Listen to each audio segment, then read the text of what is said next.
Bakit naging kontrobersyal ang isa sa mga campaign donors ni Senate President Chis Escudero? Bigyan po natin ng konteksto. Sa storyang nilabas po ng online news agency na Rappler, nakalista ang isang Lawrence Lubiano na top donor ni Escudero noong 2022 elections. Sa ulat po ng Rappler, 30 million ang donation ni Lubiano sa kampanya ni Escudero.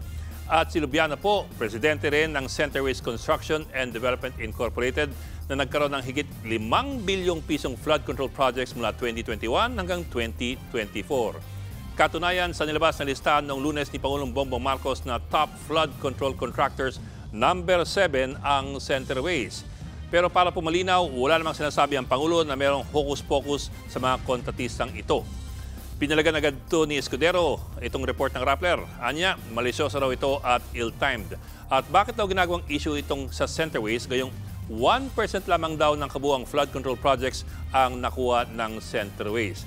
Gayunpaman, inamin nga ni Escudero na kaibigan at kakilala niya ang nasabing kontratista. Pero ni minsan daw ay hindi siya nangialam sa mga flood control projects. Pero may isa pa pong importanteng bagay na kailangan pang banggitin na hindi po alam ng maraming tao. Ito po.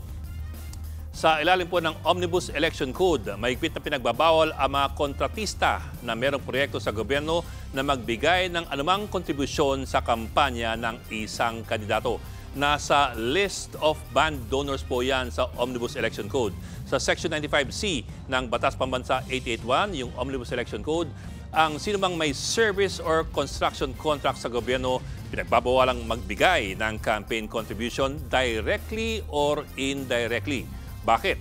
Dahil nga po sa issue ng posibleng conflict of interest.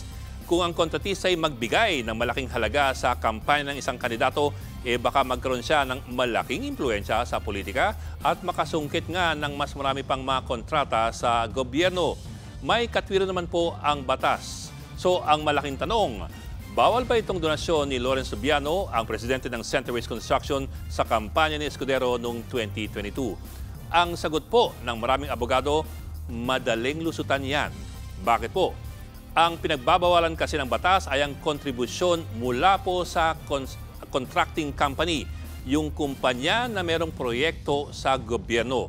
Pero ang mga opisyal nito, abay pwede pa namang mag-donate sa kampanya ng kanilang personal na kapasidad. Bakit po? Dahil daw sa mata ng batas, iba ang kumpanya, iba naman ang mga opisyal. So kahit si Juan de la Cruz, ang mismong may-ari ng Juan de la Cruz Construction, pwede pa rin mag-donate si Juan de la Cruz. Ang bawal lamang palang mag-donate ay ang Juan de la Cruz Construction Company. Bakit?